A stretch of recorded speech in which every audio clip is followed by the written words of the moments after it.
Speaker wa Parliament ya Uganda Anita Mongu Mwenyamivu olw'obulwadde obw'emitwe obweyongedde mu bantu era onalangiridde nti Parliament egenda kubakana n'eddimu ery'okumalawo obulwadde bw'emitwe nga kino egenda kukitandikira ku babaka ba Parliament bennyini nga beekebejjebwa emitwe.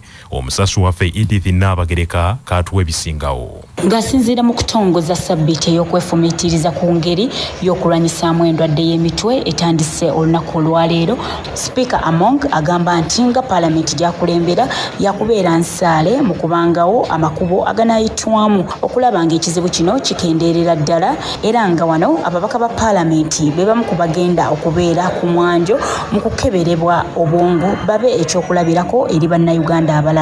You need to do the mental health checks, and we really don't need to do it only on the security personnel. In the budget that we have just passed, we have included money for mental health. What is important is within 1 month or 2 weeks we've lost lives.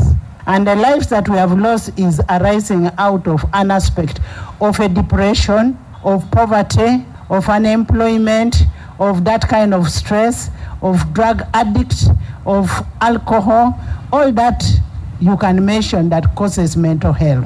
And because we have all those problems in Uganda, we are going to make sure that people are screened and checked against mental health.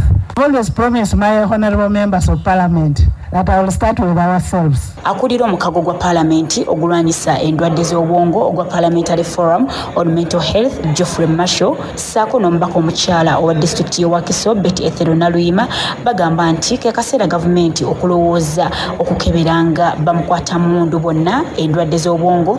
Ne tusaba nti abasirikale baffe abapoliisi abamagye n'abo abakuuma ekiro buli musirikale asobole okupimibwa omutwe gwe mu myezi 3 alyoke aweebwe emundu. Kino kijja kutuyamba okutaasa abantu baffe obutattibwa mu ngeri ey'omuza kyasudde emundu eyo.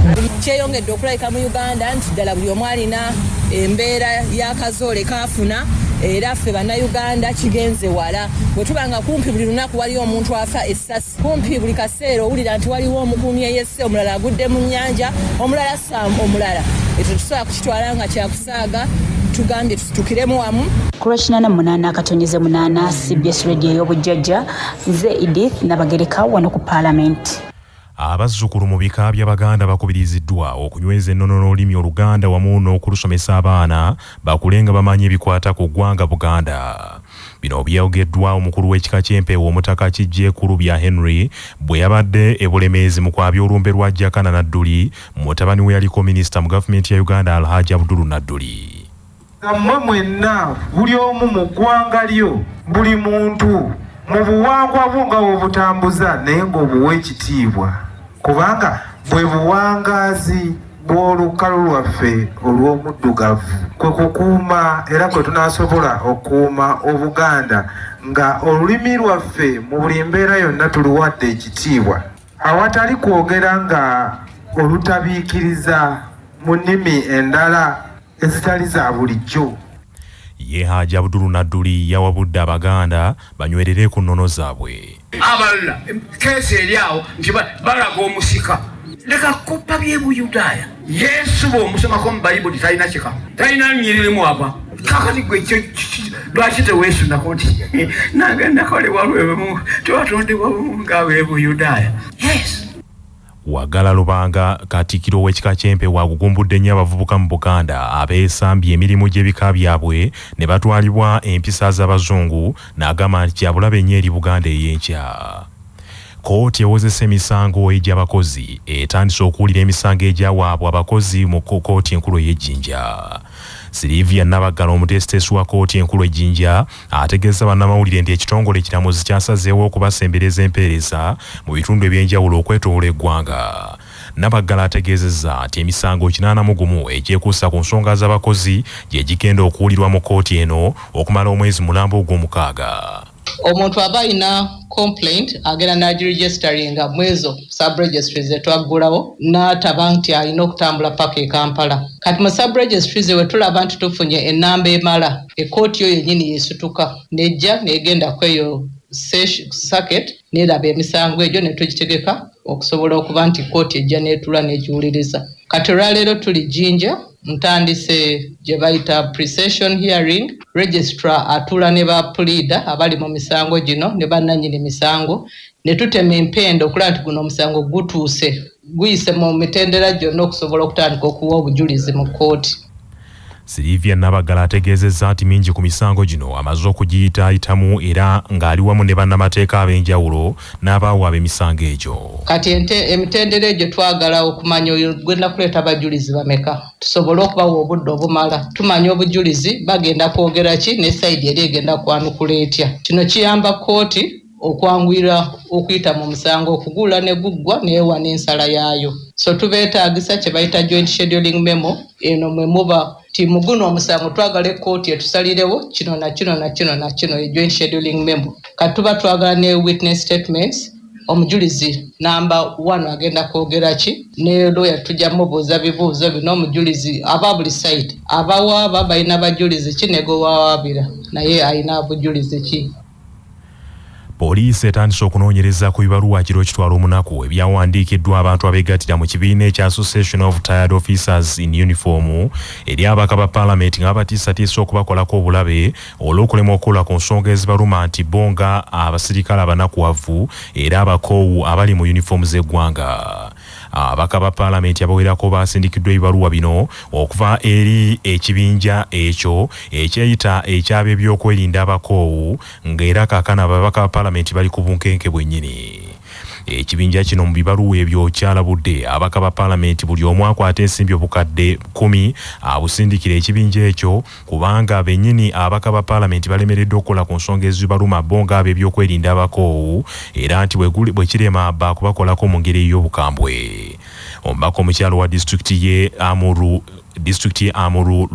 Lake Akelo ne Evelyn Chemutayo mbako omukyalo wa disitulikiti ye Bukuo, omubaka omukyalo wa disitulikiti Mutana Joyce Bagala Ntwatwa ne Godfrey Kayemba Solo mbaka wa Bukomansimbi South be bamu ku babaka ba Parliament abafunye ebibaluwa bino ebibalaalika. Tukimanyi bulungi nti gavumenti eno erina obusobozi obukola okunoonyereza okw'enjawulo ku nsonga eno nga tennagenda wala okusinga okumala otutta ate negamba katukole okunoonyereza ate nga ffe tugibuulidde n'obukakafu ne tubugiraga ng'obudde bukyali nga tewannabaawo kibaawo. Tulina ekitongole kya UCC ekirina obukugu okumanya mayors n'ezo ennamba ezisindika obubaka obuwa gye ziva beesuuliddeyo gwa naggamba. N'olwekyo ffe tutunudde okulaba gavumenti bw'egenda okukwata ensonga zino. Abasajja akusaba ssente nagamba kuterekeddeyo n'amasasi 4 kwe kukaga kumala. Tuyinze tulabe bw'enaakikwata tunudde tulabe. Omwogezi wa poliisi mu ggwanga Fred Nanga asinzidde ku kitebe kya poliisi ekikulu enaggulu n'ategeeza nti poliisi ekola butaweera okunoonyereza ku bibaluwa ebyo. Bano balina ennamba gye bakozesa etali ya wano, ennamba eneesibuka mu bitundu by'ebuwalabu, so bagamba nti baweerezenga ssente miliyoni 10 ku nnamba eyo. Kale newankubadde okutiisibwatiisibwa kuno tekunnaba kukakasibwa mu butuufu bwako, tutwala ebikolwa byonna ebiwandiiko ebitiisatiisa obulamu bw'abamemba bw'abantu ba bulijjo naddala ku mulundi guno bammemba ba Parliament tukitwala ng'ekintu ky'okusaaga era mu bwangu ddala twatandise okulondoola ebbaluwa eno wa gyeyinza okuba nga gye yasibuka. Wabula Fred Nanga agambye nti poliisi erina ebiragiro by'ewadde ab'ebyokwerinda abali ku Parliament banyweze ebyokwerinda n'obukuumi ku Parliament n'awabula n'abaka ba Parliament bano nti babeere bulindaala ku ntambula zaabwe okwerinda ebiyinza okubatuusibwako. Mu kiseera kino tulina ebiragiro ebipya bye twawadde abapoliisi abakuuma Parliament amakubo ge basobola okuyitiramu okulaba nga banyweza ebyokwerinda n'okulondoola buli memba wa Parliament n'okulaba nga waliwo obukuumi obuweebwa bwa memba ba Parliament naye nga ne bammemba ba Parliament nabo tubakubiriza balina okusigala nga bali bulindaala ate nga beegendereza engeri gye batambulamu. Mulimu ebintu bye baba balina okukyusa mu ntambula n'enneeyisa. Ebweru w'eggwanga poliisi mu nsi ya Nigeria etandise omuyiggo ng'enoonya omusaserdoti eyabuziddwawo abawambi abadde bakutte emmundu abamusanze ng'anaatera okuyimba misa olunaku mu gganda lya Ssabbiiti gye tukubye amabega. Reverend Father Judy Maduka ng'ono abadde musaserdoti mu ekereziya w'Omukama mu kitundu ekiyitibwa Okigwe ekisangibwa mu bukiikaddyo obuvanjuba obw'essaza Imo. omu ku banywanyi b'omusaserodoti eyawambiddwa ategeeza bannamawulire nti faatha oyo yawambiddwa ng'ateekateeka misa eyabadde egenda okuyimbibwa olunaku lw'eggulo. Ekereziya Katolika kaakano efulumiza ekiwandiiko ekisaba ab'ebyokwerinda mu Nigeria bakole ekisoboka okuyimbula munnaddiini oyo nga mulamu era ng'ategeera bulungi. Okuwambibwa kwa faatha oyo kaakano kuleeseewo obweraliikirivu kubanga bannaddiini mu nsi ya Nigeria kaakano mu Nigeria babadde tebamanyiddwa mu bikolwa eby'okuwambibwa, naye okuwambibwa kwe kwegase ku bannaddiini abalala batonotono abaakawambibwa mu nnaku ntono eziyise. Bannaffe, amawulire ag'essaawa eno bwe gatyo bikagenze. Sigala naffe ku CBS FM ey'obujjajja, tunaddiŋŋana edda.